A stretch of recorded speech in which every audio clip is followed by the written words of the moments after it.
stop for a moment. If you still believe that the kinder you are, the more you sacrifice, the more you give, the more you will be valued, then you've probably lived long enough to notice something deeply uncomfortable. Reality doesn't work that way. You did everything right. You texted consistently, you listened, you were patient, you stayed when things began to drift. And then what happened? Replies slowed, respect thinned, the tone changed. Not because you did something wrong, but because you stayed. Here is a truth most people never want to face. Women do not learn how to treat men through words. They learn through patterns. And the strongest pattern you may have set is this: that you will continue to give even when you are diminished, that you will remain present even when you are disregarded, that there are no consequences when your boundaries are crossed. Human beings, women included, respect what they can lose. What cannot be lost eventually becomes invisible. What becomes invisible gets used, and what gets used wears down. You can call this cruel if you want. Machiavelli called it a law. He wasn't teaching manipulation. He was describing structure. Power, he observed, never comes from intention. It comes from consequence. A king is not respected because he is kind.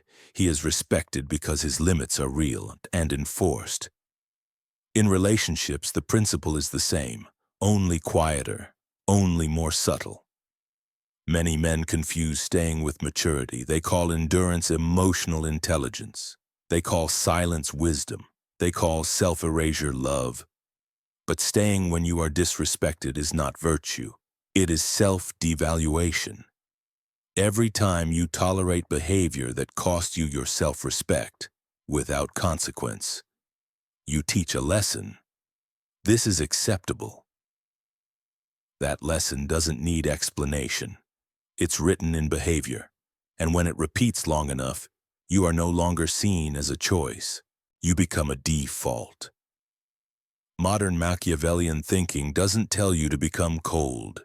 It tells you to become self-governing, not to control others, but to control your responses, not to threaten, but to withdraw access when boundaries are violated, not to beg, but to retain the capacity to leave. Attraction doesn't come from proving how good you are. It comes from the sense that you have value, and that this value is not freely given away. Value is never established through words. It's established by what you do when you're treated poorly. There's a quiet anxiety many people try to avoid. If you have to keep giving just to be kept, then maybe you're not being chosen. Maybe you're asking permission to stay, and when you ask permission to be loved, the balance of power has already shifted.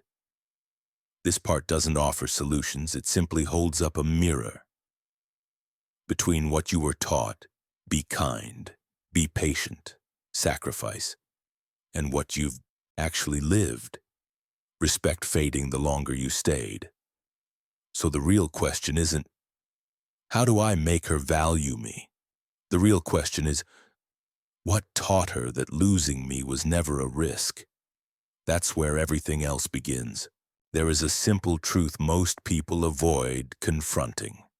People don't treat you based on your intentions. They treat you based on the position they feel you occupy. You can have good intentions. You can be sincere. You can genuinely want a stable, meaningful relationship. But none of that is the data the nervous system uses to place you in the hierarchy. The brain, especially in male-female dynamics, runs one quiet question in the background. If I cross the line, what happens? If the answer is nothing, then the line doesn't exist. This is where many men make a fatal miscalculation. They believe respect is earned by proving they're good, reliable, endlessly available. But in the realm of hidden power, unconditional presence doesn't create value.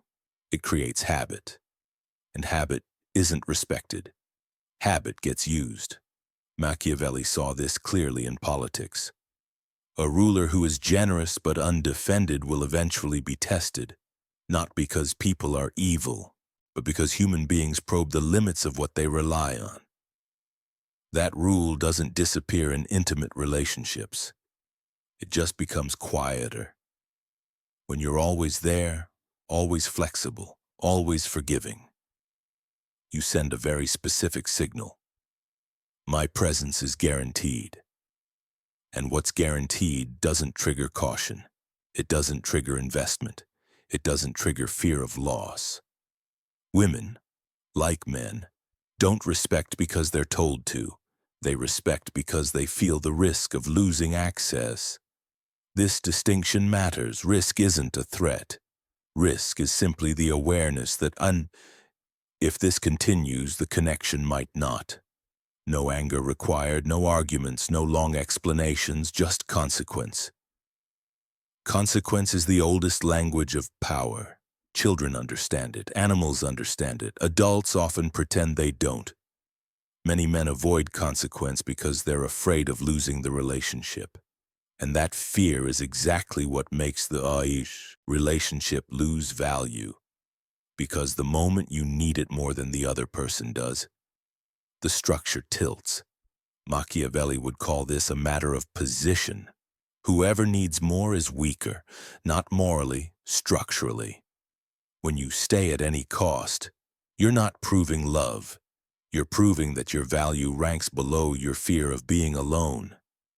And the other person's nervous system records that, even if they never consciously think it. Respect doesn't come from how much you give. It comes from what you stop giving when you're treated poorly. This is where people resist. Isn't that selfish? Isn't that cold? Isn't that playing power games? No, it's protecting position. No one respects a country that refuses to defend its borders. No one respects a person who refuses to defend their boundaries. The rule is the same. Only the setting changes. The truth is, you don't need to become someone else. You only need to stop betraying yourself to keep a connection that's already eroding. When you set boundaries, you're not controlling the other person. You're stating, this is the level of treatment I accept. And if that statement carries no consequence, it's just noise. Modern Machiavellian thinking doesn't teach domination. It teaches you how not to place yourself in a structurally weak position. And in male-female relationships, the weakest position of all is this: staying where respect has already started to fade. So before moving on, ask yourself, quietly, honestly, in your relationships, what can actually be lost, and what never seems to be lost, no matter how you're treated? Because the answer to that question is already shaping how you're seen. And where this story is going next, there is a mistake that keeps many men stuck in confusion for years. They assume attraction is a conscious choice, that if they say the right things, do the right things, behave correctly, the outcome will follow logic. But attraction, especially female attraction, is not decided by logic. It activates somewhere deeper, faster, quieter. Evolutionary psychology doesn't care whether you're a good person. It cares whether you are structurally safe. For hundreds of thousands of years, femininity has been wired to respond to specific signals: emotional stability, self-regulation, and, most uncomfortable of all, the capacity to leave, not leaving out of cruelty, but leaving out of non-dependence. This is where many people push back, because it clashes with what they were taught. Try harder, stay longer, prove your worth. But the nervous system doesn't read promises, it reads state. When a man enters a relationship carrying the internal posture, I need you to feel valuable. The female nervous system registers risk long before conscious thought ever arrives. Not because the man is bad, but because emotional dependence always signals instability. Evolution doesn't moralize this. It asks one question. Can this person hold his center under pressure? The man who unravels when messages slow. The man who panics when boundaries are tested. The man who collapses when attention is withdrawn. These reactions don't need explanation. They are felt, and this matters. Women don't need to understand why attraction fades. They simply experience that it does. This is why so many relationships end without a clear reason. No dramatic fight, no betrayal. Just a quiet sense that something shifted. What disappears isn't affection, it's perceived position. A man who constantly reshapes himself to preserve harmony broadcasts an old signal. I'll adapt to you no matter what. Evolutionary psychology hears that as, I don't have a center of my own, and without a center, pressure becomes dangerous. A man without a center bends when stress rises, destabilizes when uncertainty appears, clings when loss threatens. Those traits don't create long-term safety, they create a sense of burden. Attraction doesn't survive where one person feels they have to carry the other. This is where a critical clarification matters. The capacity to leave is not the desire to leave. It is internal freedom. Knowing you stay because you choose to, not because you're trapped. Evolution responds strongly to that difference. A man who stays from freedom emits a completely different signal than a man who stays from fear. The nervous system never confuses the two. When you fear loss, you unconsciously inflate the other person's value and shrink your own. You don't need to say this out loud. It shows in your tone, your pacing, your tension. And women, through long evolutionary selection, are highly sensitive to these micro-signals. They don't analyze, they sense. They sense who feels heavy. They sense who feels grounded. The grounded man doesn't need to prove himself. The heavy man is always explaining. This is why men who stop trying to constantly please often maintain attraction longer. Not because they're cold, but because they don't trade their inner axis for approval. Evolution doesn't reward unconditional sacrifice, it rewards selectivity. When you choose, you have standards. When you have standards, you have position. And position is felt before emotion ever forms. This may sound unromantic, but it explains why so many relationships that once felt perfect fade into silence. No one betrayed anyone. The system simply registered that the balance had shifted. This section isn't about defining what women are. It's about exposing a mechanism that has been operating long before anyone named it. And if reading this makes you uncomfortable, that discomfort isn't a sign of error. It's the friction between what you were taught and what you've actually lived. So the question to carry forward isn't, how do I create attraction? It's, what internal state am I broadcasting without saying a word? Because from here on, this isn't about doing more. It's about stopping the behaviors that quietly strip you of value. There is a certain kind of man who appears again and again in stories of quiet collapse. He isn't cruel. He isn't lazy. He isn't careless. He is the good man. The good man believes that if he is patient enough, understanding enough, accommodating enough, things will work out. That conflict is temporary. That love requires sacrifice. And that staying, especially when it's uncomfortable, is a sign of maturity. This is where the tragedy begins. The good man often confuses endurance with strength. He treats silence as wisdom. He treats tolerance as depth. He treats self-suppression as love.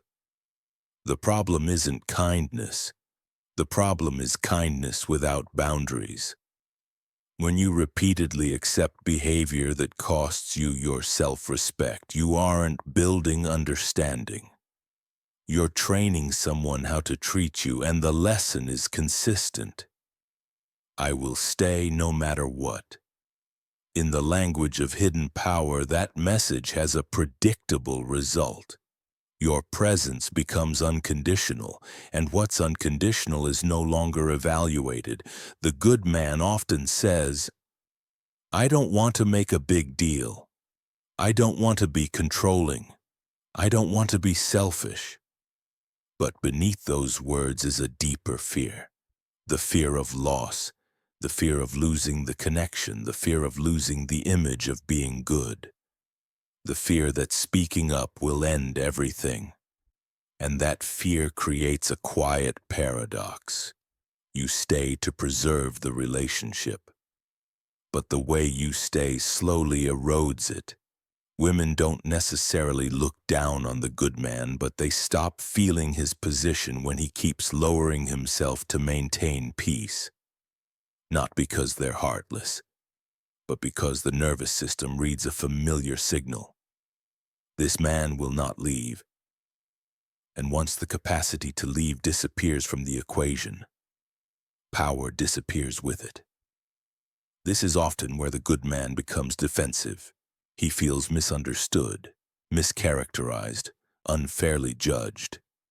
So instead of arguing theory, look at experience. How many times did you stay quiet to avoid conflict, only to watch the same behavior repeat? How many times did you tell yourself, this is just an exception, only to realize the exception had become the rule? The tragedy of the good man isn't that he gives too much, it's that he gives without assigning value.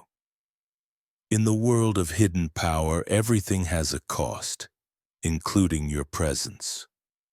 When you give it away freely, you aren't seen as generous, you're seen as predictable.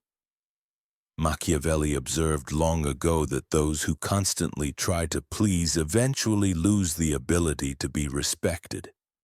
Not because they're weak, but because they trade position for approval. In male-female relationships, this trade happens quietly. No declarations, no confrontations, just a gradual shift in emotional gravity.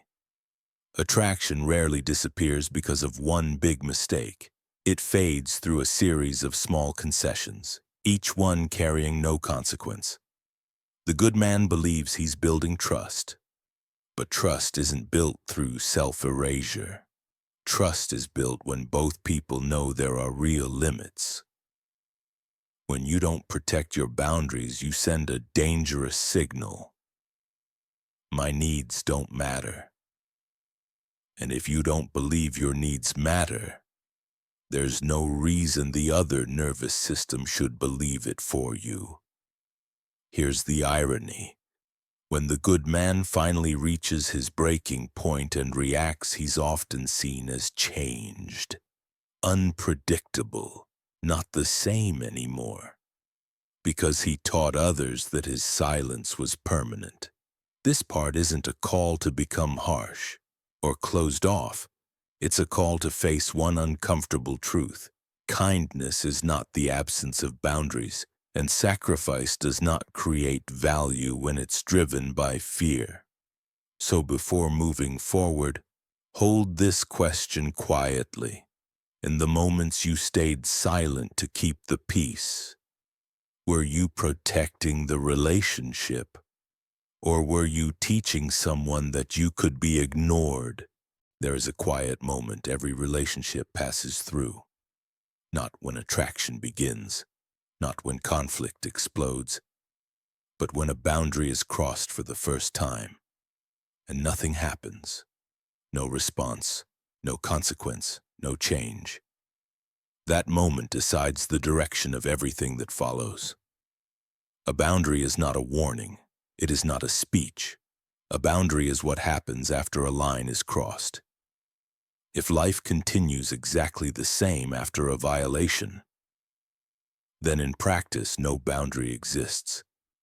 This is where many men misunderstand boundaries. They believe expressing discomfort is enough, that explaining feelings should lead to correction, that saying "I don't like this" has weight on its own.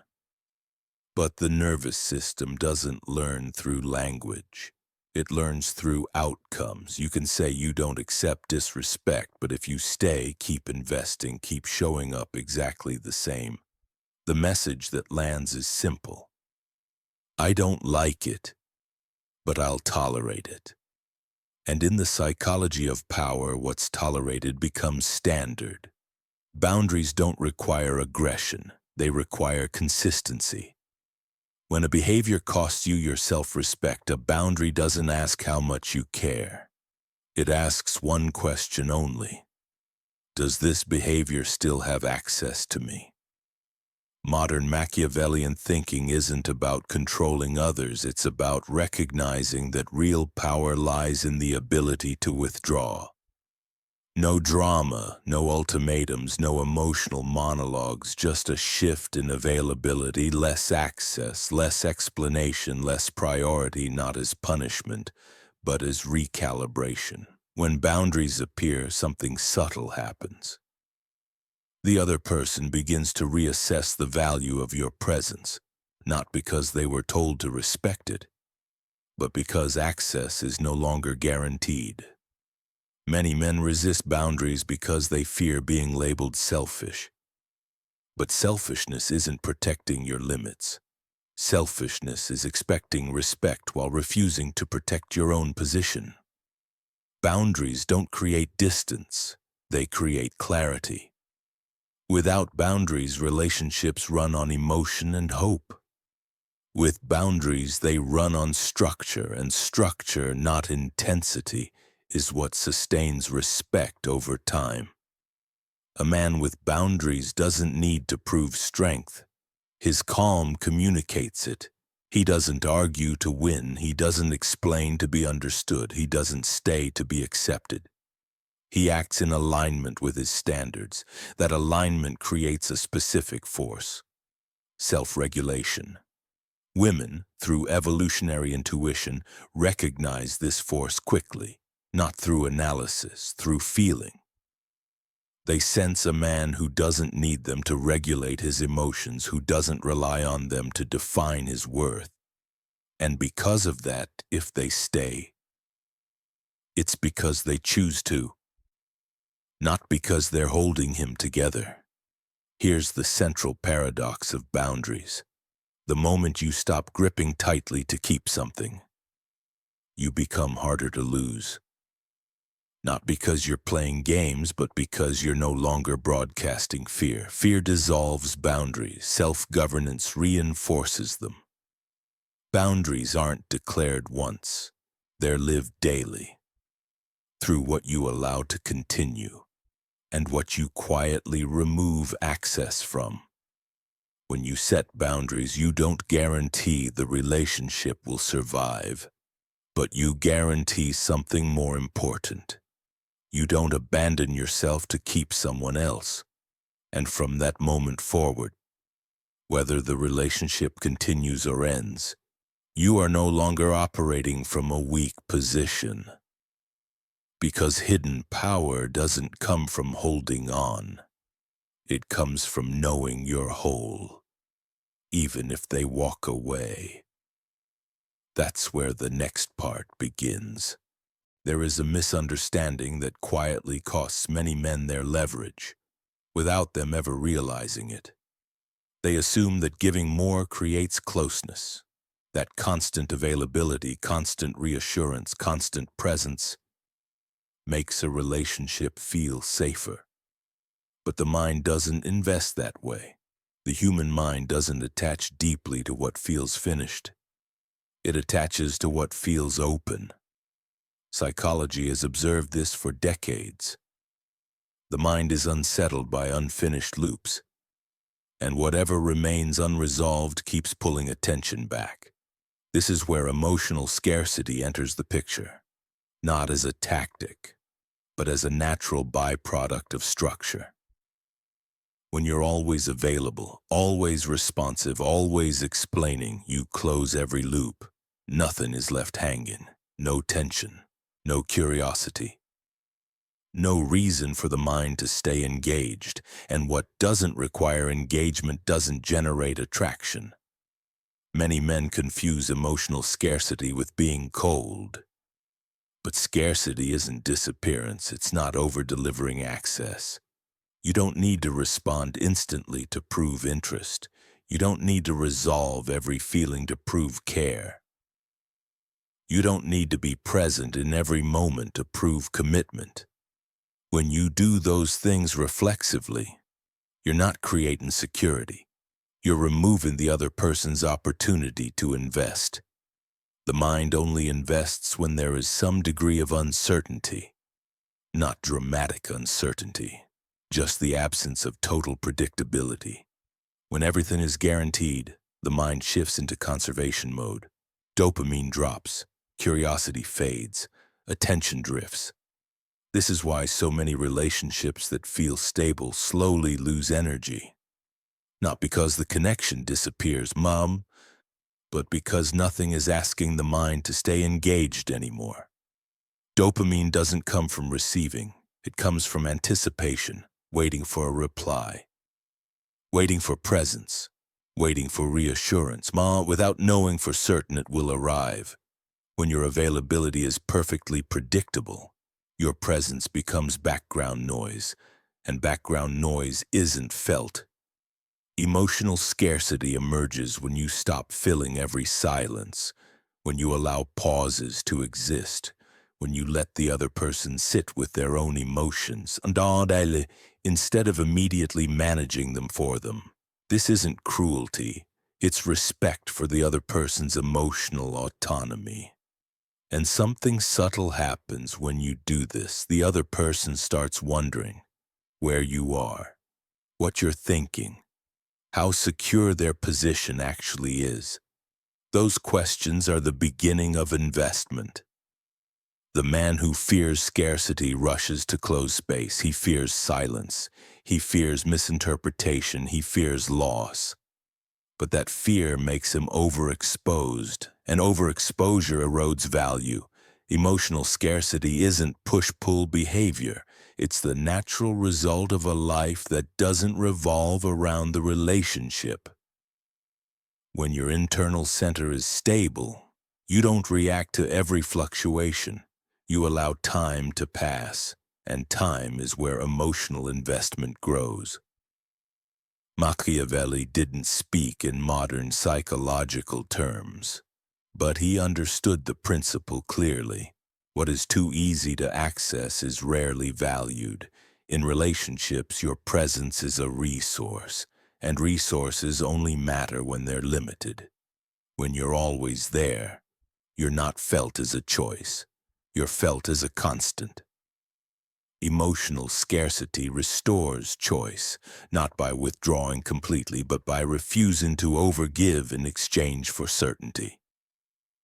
One point needs to be clear. Scarcity only works when it's authentic. If you pretend to be unavailable while internally anxious, that tension leaks through, and attraction collapses. Real scarcity comes from real fullness. From not needing constant feedback to feel grounded, from not needing reassurance to stay centered. When you reach that state, you don't create scarcity. It appears on its own, and that leads directly to the final pillar, the one everything else depends on, the capacity to leave. Everything you've heard up to this point leads to one place. Not a tactic, not a technique, not a behavior you perform, but the capacity to leave, not leaving to punish, not leaving to manipulate, leaving because you can. In every relationship, power naturally tilts toward the person who is less dependent. This doesn't need to be said, it doesn't need to be announced, it's felt. The man who cannot leave is always negotiating respect, negotiating boundaries, negotiating things that should never require negotiation. The man who can leave doesn't negotiate, he observes. He doesn't need to win arguments. He doesn't need to prove he's right. He doesn't need to plead to stay connected. He asks one internal question. Does this still align with my standards? And if the answer is no, he moves. That movement creates gravity. Machiavelli understood this long before modern psychology put language to it. A man is respected only when he does not fear losing favor. In relationships, that favor is attention, affection, access. The moment you fear losing those more than the other person does, you surrender leverage. Not because the other person is cruel, but because structure demands it. The capacity to leave is not impulsive action, it is an internal position. It is knowing that if this relationship ends, your life does not collapse. You still have direction, you still have rhythm, you still have values, and most importantly, you still have self-respect. A man who lives from this position broadcasts a signal that cannot be faked. No urgency, no grasping, no need to control outcomes. He doesn't need to sell himself as a good option.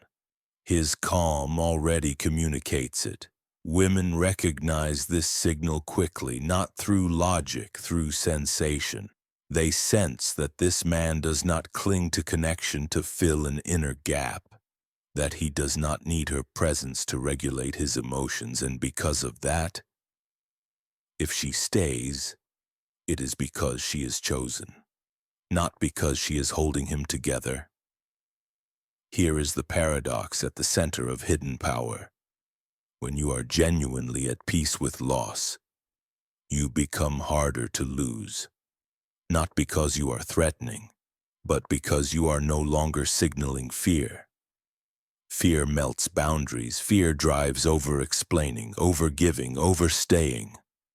The capacity to leave cuts off that entire chain. You do not threaten to walk away. You do not announce ultimatums. You simply know internally that you will leave if the structure keeps degrading. And you live in alignment with that truth.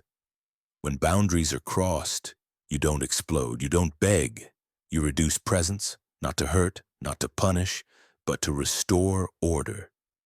In the realm of power, order matters more than emotional intensity. The man without the capacity to leave is pulled into reaction. The man with that capacity stands outside the reaction loop, and that position alone changes how everything else is perceived. This part is not encouraging you to abandon relationships lightly. It is asking for brutal honesty with yourself. Are you staying because you choose to, or because you are afraid of losing? The moment you answer that question truthfully, you will understand why every section before this one led here, and once you see it clearly, there is only one place left to go. If you were expecting a clean conclusion, a rule, a method, a final instruction, you may be disappointed, because this was never meant to tell you what to do. It was meant to show you where you are standing. Power in male-female relationships does not belong to the person who loves more. It does not belong to the person who gives more, and it certainly does not belong to the person who is morally right. Power belongs to the person who has less to lose by leaving. Not the cold one, not the detached one, but the person who does not abandon himself in order to stay. Everything here has revolved around one axis. Are you in this relationship as a choice, or as a requirement for feeling whole? The man who lives as a choice does not need control. He does not need pursuit. He does not need constant reassurance. He is present, but not dissolved. He cares, but without trading away his center. And because of that, His presence carries weight. The man who lives as a requirement is different. He needs responses to feel calm. He needs validation to feel stable. And each time he does, he hands a little more power to someone else. No one does this on purpose. It happens gradually, through silence chosen to avoid conflict, through staying when respect is already thinning, through convincing yourself that things will change. But hidden power doesn't respond to hope. It records patterns. If you stay when you are diminished, the nervous system learns that you will keep staying. If you draw boundaries without consequence, the nervous system learns that boundaries are only words. And then, quietly, the way you are seen begins to change. This is not about distrusting women, it is about being clear with yourself. Because every relationship reflects one thing with brutal accuracy. The way you value yourself becomes the way you are treated, not immediately, but inevitably. So the final question, the only one that actually matters, is not, how do I keep her? It is, if this relationship ends, do I still remain myself? If the answer is yes, you are standing in a position of power, regardless of how the story ends. If the answer is no, then the problem was never the other person. And from this point forward, your decisions no longer revolve around holding on to someone. They revolve around not losing yourself. That is not the end of a relationship. That is the beginning of respect, if you made it this far. There's a good chance you didn't listen to this for entertainment. You listened because something in it matched your experience. You may not agree with every word, but it didn't feel unfamiliar. And that matters. This wasn't meant to convince you of anything. It was meant to bring your attention back to yourself, to the relationships you stayed in longer than you should have, to the moments you stayed quiet to keep the peace, to the times you felt yourself shrink, so someone else would stay. If any of that felt close, don't rush to react, don't argue with it, don't defend against it, just notice. If this made you uncomfortable, ask yourself why. If it made you quiet, ask yourself what truth you've been avoiding. If you want to continue this series, to go deeper into boundaries, hidden power, and how relationships actually work, you can subscribe, you can follow, or you can leave one simple comment below. Which part hit the hardest? Not to debate, not to prove a point, just to recognize what landed. Because understanding structure doesn't make you cold. It helps you stop losing yourself in silence. And once that stops, the way you choose, who you stay with, and why, changes everything.